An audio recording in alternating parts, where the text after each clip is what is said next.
What's up, guys? I'm going live here in just a minute or so with Vintage Lax brand, and we're gonna do a 2 year recap from the interview that I did with him uh, about 2 years ago. So stay tuned here, and we're gonna go live um, here soon with Vintage Lax brand. So.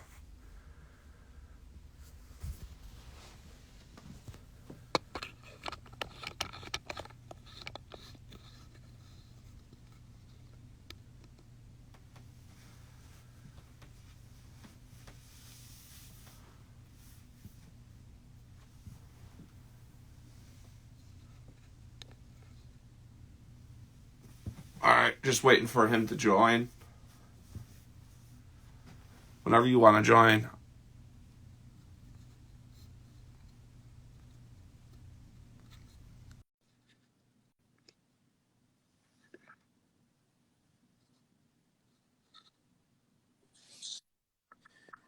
What's up? Not much. Snow day. Snow day, all anticipated. I said it was a weak snow day, but then I went outside and there was like 8 inches of snow out there. I was like, yeah, it's definitely a snow day. It's brutal. I gotta go. I gotta go do the driveway. Yeah. I thought the same thing when I woke up. I said, "Wow, I think we got away with one," but it's pretty deep down there. So we shall see. Yeah. Well, it's cool to be able to go live with you this time, just via I guess Instagram live, as opposed to 2 years ago when we did a little interview in person in my office. But I just wanted to, I guess, do a 2 year recap. I know a lot of things have gone on in the world, but we're still here, which is good. Yeah, absolutely. I mean, it's been crazy, but yeah, I agree. 2 years ago in studio, and now we're now we're zooming and going live on these things. So pretty, Yeah. but you gotta do what you gotta do. Yeah, and this was fun for me. So I tried to do these lives here and there. I like to talk with people and talk with people about their businesses and whatever they're doing and share their story. So I'm gonna get right into it. I've created a list of seven or eight questions for Ryan of Vintage Lax brand. So I'm gonna get right into the questions here. So the first question I have for you is, since we last spoke in around, I think it was January of 2020, which was right before the pandemic hit, how have things been for Vintage? Things are great. I mean, we're growing every day. My social media stuff is really starting to take off. We're closing in on 10,000 followers here on Instagram. Nice. Uh, TikTok is starting to kind of get some legs under it too, which is pretty funny. We just hit 7,000 followers there, and things are starting to kind of take off there, which I really am kind of excited about. But no, it's been good. Been getting a lot of collaboration offers. A lot of people have been kind of coming to me about doing some vintage ideas and some stuff like that. So it's taken off. It's definitely taken up more time in my life than I had ever thought. Usually it's post in the morning, post at night, and just kind of be done with it. But now, once the kids are asleep, like I said before, I kind of down in the vintage warehouse and kind of plug it Yeah. away. Um, how how has the, I guess, pandemic kind of affected uh, your business and I guess just in life in general for you? It's to think about that question. It's good and bad. During the actual pandemic, when we were on lockdown and we couldn't do much, stringers and people were.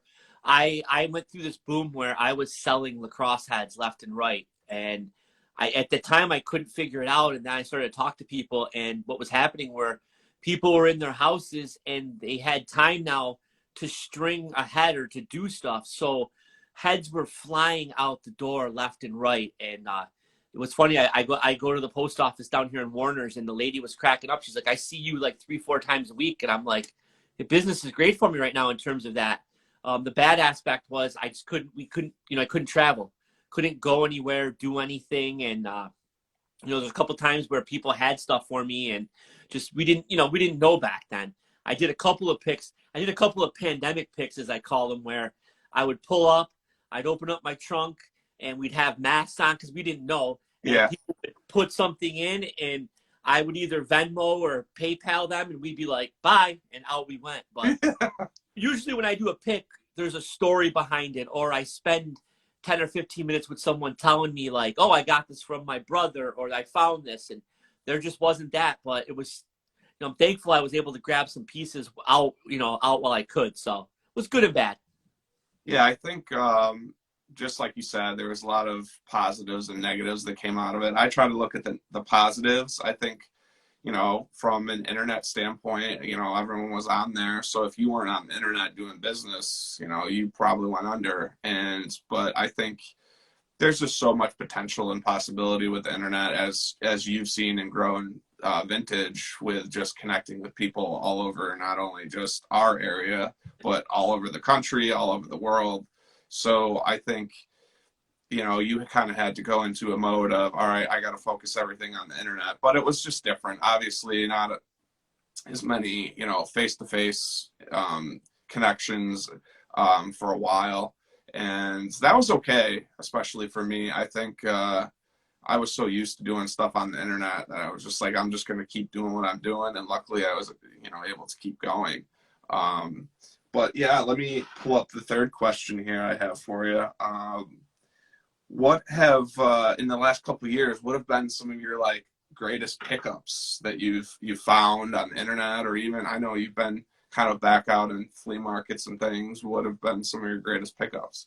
It's funny though. This thing is kind of it's been heating up. So, walking into a thrift store lately, there's a lot of people are targeting that lacrosse stuff or thrift market stuff and thrift store stuff. So it's tough to kind of find stuff. But last spring, I tracked this jagon stick in Toronto. It's funny. I was at a West Jenny soccer game, and I had reached out to this lady in Toronto, and she said, "I'm not shipping it. Don't bother me. I don't want anything to do with it." And so I'm on the stands watching my niece play, and I'm negotiating back and forth. And then finally, she said, "Yeah, okay, forget it. Give me $100. I'll ship it to you." And I was pumped. And I got that stick a couple of weeks after. And it's funny. I posted pictures of it, and people were like, "Wait a second! I was begging that lady for that stick, and she would not ship." And I just must have caught her on the right day. But that's the story behind that stick. Is it's one of those first plastic heads before STX and anything, and it originated up in Canada. And I had to have it, and I got people chasing me down for this thing right now. But yeah, that was a good one. And Warrior gear right now is extremely hot. Everyone wants those first gen Warrior heads, and I actually was lucky enough to pick some up from a lady on Facebook Market, and just been kind of reconnecting people with those old heads, because everyone wants what they had back in the day, kind of like Nintendo and Atari and all that stuff was. Everyone wants that stuff, and the great part now is when you're 15, 16, your parents bought you that stuff. Now you have a job and you have your own money, so when like, yep, I'll take that stick. I can buy it. I can use my money. So it's been good. Yeah, I've been kind of getting back if you saw, I've been kind of getting back into sports cards, trading cards. That's been nostalgic for me. And I watch some guys on YouTube opening up packs. It's crazy trying to find some of these rare cards. One of them is this like 1989, like no name on front, Frank Thomas. I don't know if you've heard about that card, but everyone's looking for it because it's so rare, and it's just kind of cool. I've actually gotten into printing some of my own. Let's pull up my own sports cards myself, which has been kind of cool. I've been kind of delving into that and pitching it to people.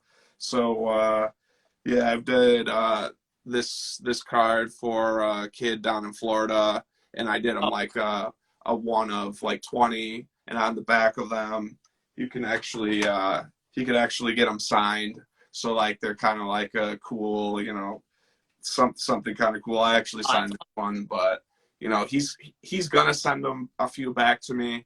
I haven't gotten them back yet, but I keep begging him to send them back. But yeah, I've been kind of pitching that. It's kind of cool. I have a kid you probably saw maybe a couple days or last night. I posted this card. He's Very down in Texas. I do so much work for them, nice. and he signed a couple cards and is mailing them back to me. And he's graduating in 2031. So, That's and insane. I mean, he's literally signing the card, and he's writing like just like he can't even write cursive right now. So it's funny. But yeah, I mean, it's just, I think that's what I was talking with someone. They said one thing that kind of good has come out of the pandemic is you had a lot of time. So a lot of people sat down and looked back at things and looked at, kind of their memories, and it was kind of cool. So yeah, um, I just try to keep thinking of all the positives. I mean, I don't know, it's hard to, it stinks to kind of dwell on things that you can't control. So. All right. So the next question I have is, what or who has been one of your favorite connections that you've made in the last couple of years? There's a lot of people I talk to. I talk to Casey Powell from time to time. I just got done talking to Kyle Harrison, and it's amazing. My brother-in-law cracks up at I can pull my phone out, pull my contact list up, and he's like, the names of lacrosse players you have in your contact list dwarfs anything I have in mind. And we all know my brother-in-law played at West Jenny, and he's like it when it comes to lacrosse, and he Yeah. cracks people. But I mean, all those aside, it really is like are my followers. And when I say that for two reasons. One is just, when I first started this, I was worried. Like I always wanted to get, 1,000 followers, 2,000 followers. And I was always worried about finding those followers that I didn't get. And I kind of, I was kind of like pushed back, or kind of like, oh, you post something and there's always that 1 or 2 followers that has the first comment and like it and says something. And in the beginning I was like, oh, yep, so-and-so is going to say something, And I was worried about people that weren't even following me yet. And then now I flipped that, and I'm like, you know what? I love that you comment. You're my first comment, and you have something to say, and we get a dialogue going. I know you're here for me, and you love what I do. And then also, I get people who, can you put a picture of my father up? Can you put a picture of my grandfather up?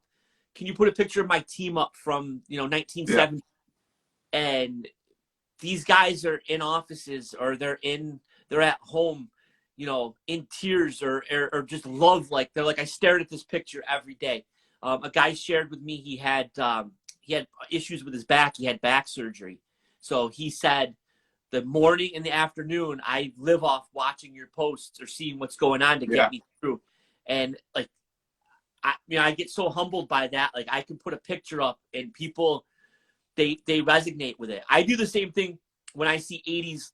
For me, it was like 80s baseball or 80s sports, or you see those old uniforms, you see something, and I'm like, oh, I knew that.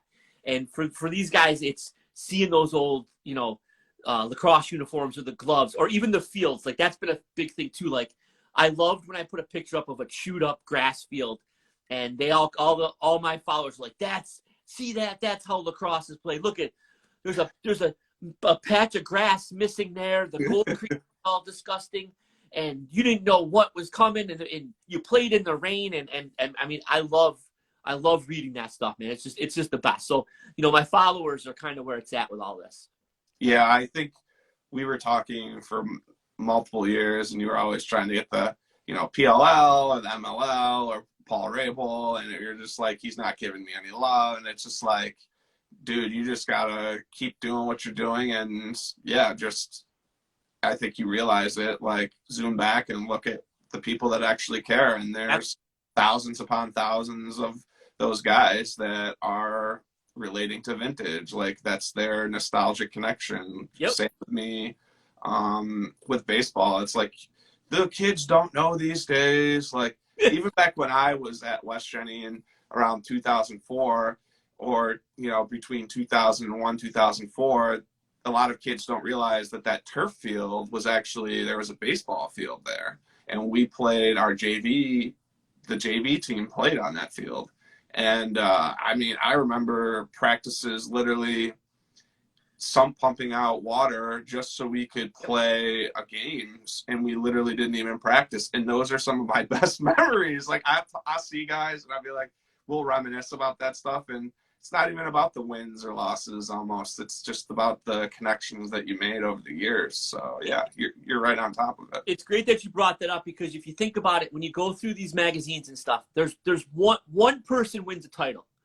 There's one national champion. There's one World Series winner. And, you know, I think about it when I'm a Mariners fan, and to get, just because I want them to win a World Series, but just the steps to get there. Yeah, it's hard. Cross.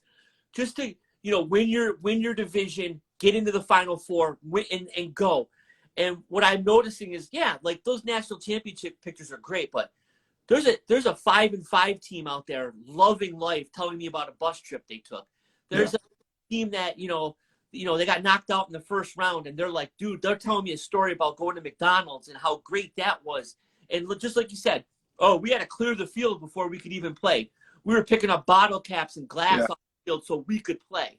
And, you know, if we stunk that year, it didn't matter. And I'm sitting there going, it's so hard to win a championship out that. And there's guys out here that are lucky. Oh, I won 3 championships. We won 2. And it's like, to go all that way, but so much in the back end of just playing and just doing stuff that is just amazing.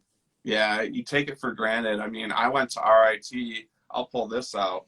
But, I mean, RIT Lacrosse, I mean, how many times did they get to the title game and not win? And then finally last year, a lot of people say, oh, well, it's the pandemic, but they still won. And, I mean, they deserved it.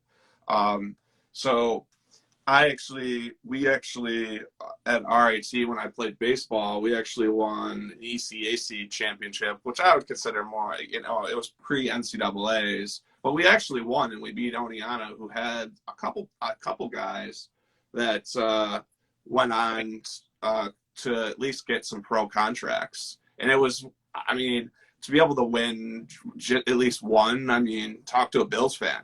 You know, they haven't won any, but it's so hard. It is. And I mean, I guess you don't realize it until you actually look back. So I was fortunate enough to be a part of a couple winning teams, but like even with RIT, their goal, our goal next was to make the NCAAs, and just to make it. And so I think it was 2-3 years ago, the baseball team finally won their conference,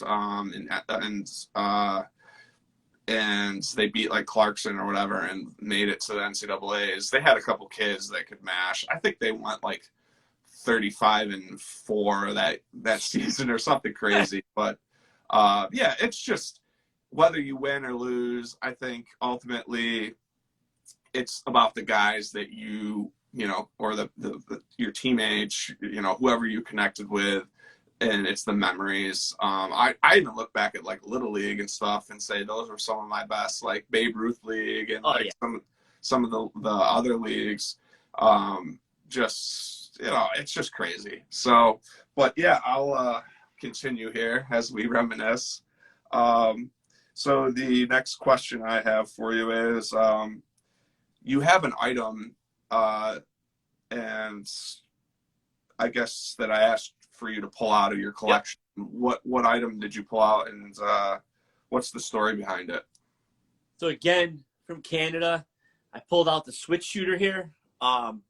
It's a tough find. It's one of the hardest sticks to kind of find out there. And the rumor has it that only like 10 of these have surfaced. So I was able to pick this up. And the craziest thing about this one was it was last year, right before summer hit. I was in a bad mood. I don't know, something had gone wrong, and I had the phone out, and I'm like, you know what? I'm going to put the phone down. I'm done with this. I said, I'm going to go on Twitter one last time, and then I'm going to put the phone down. I go on Twitter, and there's this picture from Facebook Market, and it says, someone puts in there, what idiot's going to pay for these vintage lacrosse sticks? And it was a picture of, I think it was 14 lacrosse sticks, 4 helmets, and a pair of gloves. I think it was for like $500. And my heart, and I went through quick. I went, oh, there's a switch shooter right there. My heart is going through my chest. I couldn't get off the phone. I'm scrolling the Facebook Market. and I'm looking. I track the guy down, and I'm hitting, please get back to me. I'm interested. I'll do whatever. And time, like 5 minutes goes by, 10 minutes goes by. I'm like, it's gone. That there's no way that those sticks are still on there. All of a sudden, I get a message on there, and it was like, "Oh, good afternoon or good evening. I'm Mary so and so. Are you interested? Yes, I'm interested in the sticks. What do I need to do?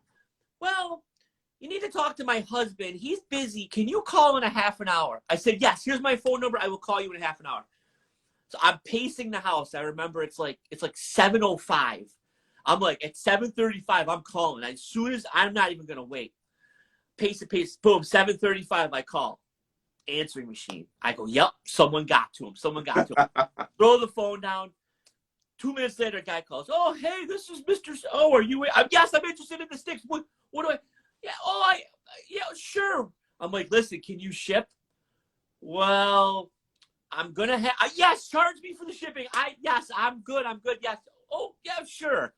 So I remember I put an awful lot of money into this guy's bank account. And I came downstairs and I told my wife, I'm like, I just spent this on sticks. And she's like, is he going to send them? I'm like, I hope. I was kind of thinking, I've been duped on Facebook Market before. So Yeah.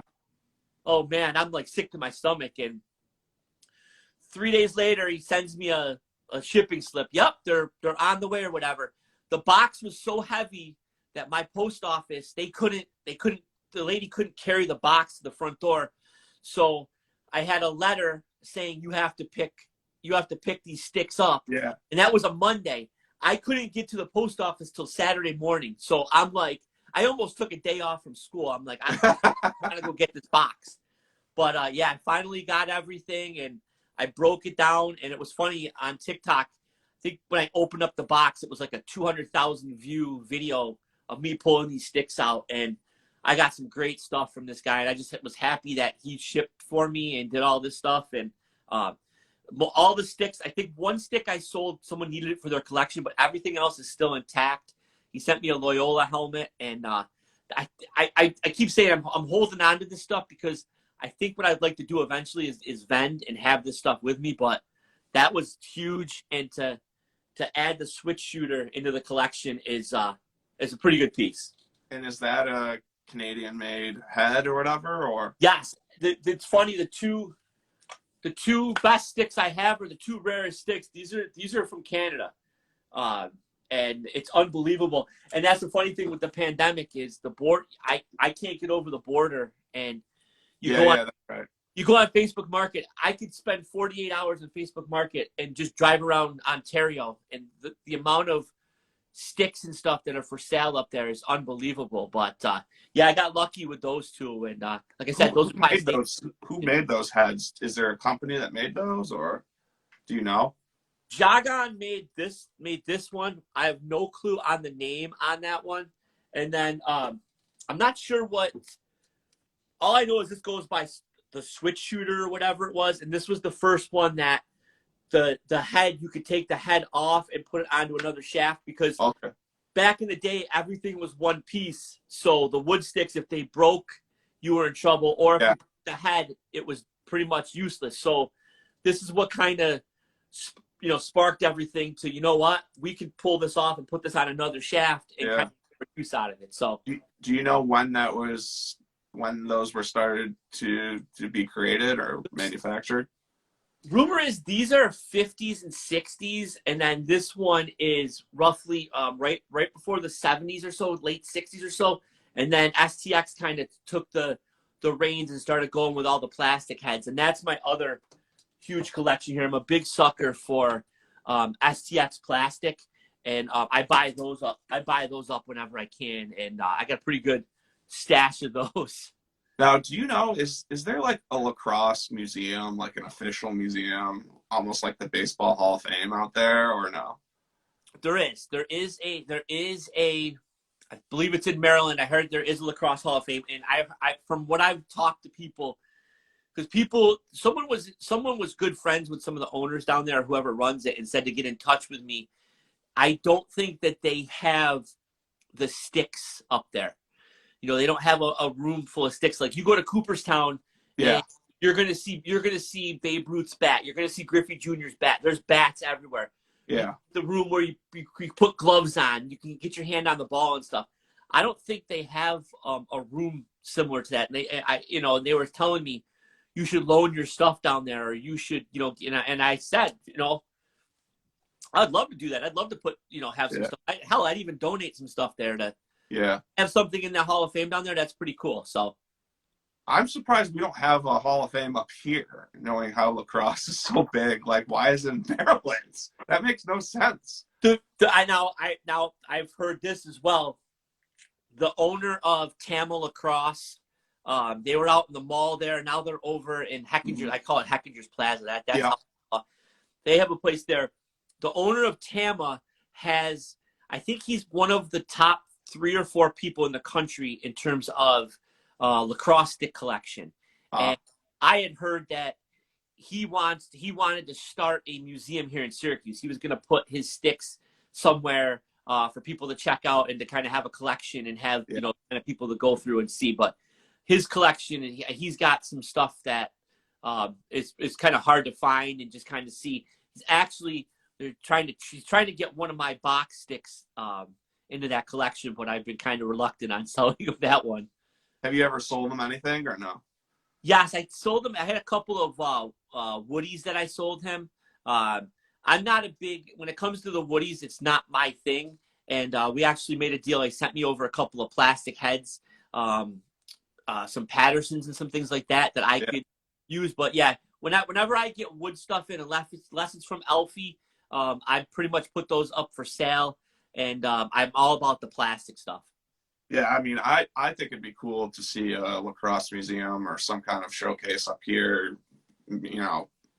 with all the lacrosse. I mean, with the history of Lafayette and, the natives and, West Jenny and just all that stuff. I'm surprised we don't have anything. I think it's every. I don't know. We've talked about this a lot, but I think some things could get better as far as organization and different things with lacrosse. I think it's kind of still a mess all over the place. But I mean, it's hard. I mean, you got to get a lot of people on the same boat, and we know it's not that easy. No, absolutely not. The next question I have for you is, have you taken any fun trips in the last couple of years for vintage? If so, what was one of your favorites? In terms of picking, we've been staying local. Just it's hard, especially I kind of lost a summer and a half of putting the girls in. The girls used to be my biggest helpers. We would go here and there. We'd go pick thrift stores, then we'd go to IHOP or go someplace to have pancakes after. That was the big thing. And we really weren't able to do too much of that. So we've been staying local when it comes to trips and things of that nature. Hopefully this summer we'll get out a little bit more. I was able to travel. I went to the PLL game in Albany this summer and tailgated, and that was a riot. I had a ball there. It's surreal to walk into the vendor's village, or I was tailgating and Scotty Marr, the Albany coach, just walks over and gives me a hug. He's like, "Hey, what's up, Vintage?" And I'm like, my buddies were like, wait, what was going on? And I go in the vendor village and people, "Yo, Mr. Vintage, let's take a picture with me." And I'm like, somewhere there's a kid that's got a picture with me going out. "Hey, I saw Mr. Vintage," and people are yelling, "Stay Vintage." Albany, the facility does it right. That was an unbelievable atmosphere for the PLL games. It was a smaller, I don't know if you've ever been to the football stadium up in Albany, but it's small and it's compact. And I can see, like, if you're a team and you pack that stadium, it's got a great atmosphere to it. Yeah. And I had a great time there. I wish I had gotten there a little bit earlier and done a little bit more. If you're familiar with that Friday, Albany got hit with one of the worst rainstorms ever. The games got delayed till like almost 12:30 at night. So Friday was a wash, but Saturday was unbelievable, and met great people there and did a lot of great things. I'm working with a company I can't say right now, but one of the projects we do have coming up is I think I'm going to do a little traveling on the thruway to check out some NLL games, in particular Rochester, Buffalo, and Albany, and do some videos and do some content at those games to kind of promote for them. So hopefully that's going to be kind of where we're going to be getting back on the road. And my plan is to get to those places a little bit earlier and see if there's some Facebook Market stuff or some thrift stores near the arenas that I can go rummage through before a game. Nice. And are you planning to do that in the next couple of months or so, or when do they start playing now? Or NLL's about 4 or 5 games into their season. They go all the way into March, I believe. Or actually, no, they go a little bit further. They go close to right before May. I think they're done. So once I can kind of map out a schedule of travel and, hopefully the snow kind of subsides, I think the first place I'm going to go ahead, I think I'm going to do a Rochester Nighthawks game, get a garbage plate. And then from there, I'm going to figure out, I'm going to bookend it with Buffalo and Albany. I got plans on how I'm going to attack it with food. I'm going to definitely pick up a hat. I used to do that with, there's always the baseball people. Baseball people, when they go to stadiums, they got to buy a hat. Yeah. Your team, you still go. I have a Cleveland Indians hat. I have all these, got to buy a hat of the opposite. Yeah. But so I'm going to go do that, though, and add that to my collection. So that'll be pretty cool. Yeah. I get to do more content. You and Maloney should go together. He loves hats. Love it. Yeah, but seriously, though, I mean, I'll maybe touch base with you.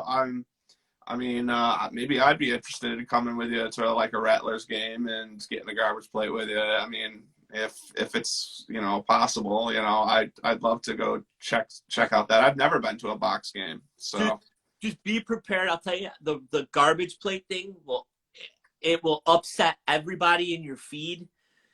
It looks like shit. Get it? No, it's if you don't get it a certain way and you don't get it from a certain place, you just get a oh boy. Where do you get it from? Where do you get? We go to Empire Hots. Okay. My wife actually prefers Tahoe's over Empire. I've had both. I'm a big Empire fan, but Tahoe's is just as good. Yeah. And there's people on social media that have the off the beaten path, like, oh, you need this place and this place, and I'm like, if I'm gonna go to Rochester, it's almost a gamble. Like, I know what I'm getting when I go to Empire Tahoe's. You're sending me to another place. I don't, man. I don't need to be eating like that as it is. I want to make sure I'm getting something I like. So I will tell you, there's a place over by, I think it's like Eastwood Mall, over by Eastview Mall, over by RIT.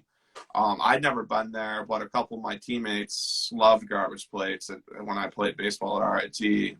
And Shaler's, it's called Shaler's. I went up there actually a couple months ago to see one of my old professors. He had a gallery show, and I ended up going to Shaler's before just to get a plate. Nice. And Shaler's is actually pretty decent. So, yeah. But I mean, I know there's Tahoe's and all that. So, there's a lot of good. And it's crazy how you go Buffalo or Syracuse, no one wants to even touch a plate. They try to do it at Syracuse University, and people are like, that's gross. What is it? But you eat it, you're like, this is the most delicious thing ever. Yeah, my wife can't have her food touch, and she's really weird.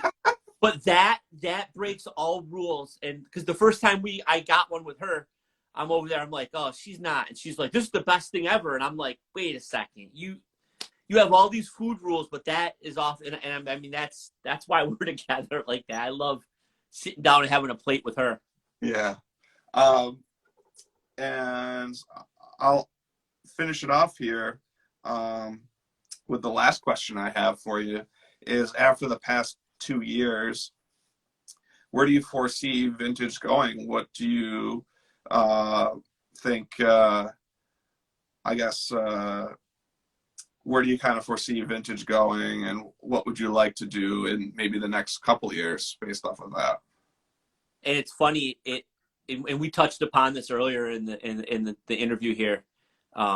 My priorities changed since that last. I was all in on the PLL and all in on doing stuff with them or having them help me do stuff, and I felt like that was the way, and I totally have pivoted away from that. For me, it's content. It's building content. It's making people happy with tracking down these magazines and putting things out. And then also I have a couple of collaborations in the work to push more apparel out. Yeah. Got some pretty big names that have given me the go ahead to use logos and to do things. So my goal is right now, if I really wanted to, I could release, 10 designs and just hammer the world with t-shirt stuff.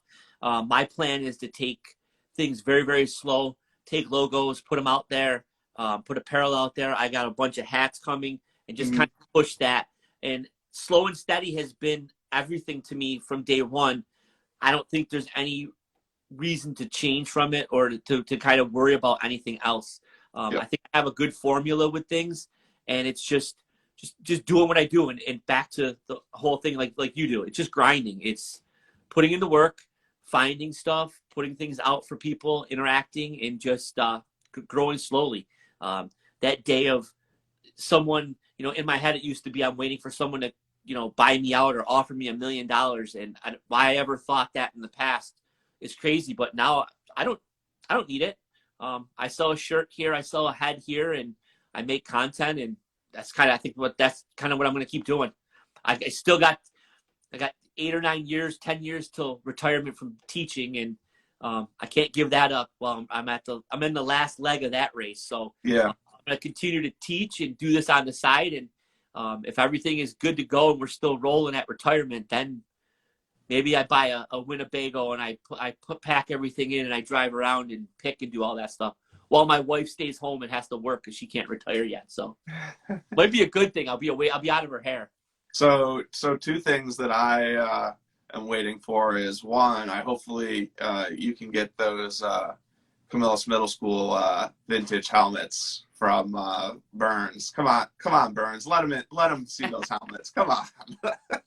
And great two is I'd love to see like an interview like this, not even if it's in person, but it would be cool to take like you have a tour of like the Powell House, and I'm sure they got a boatload of just different lacrosse things, and it seems like who was it who's the one who has the bands?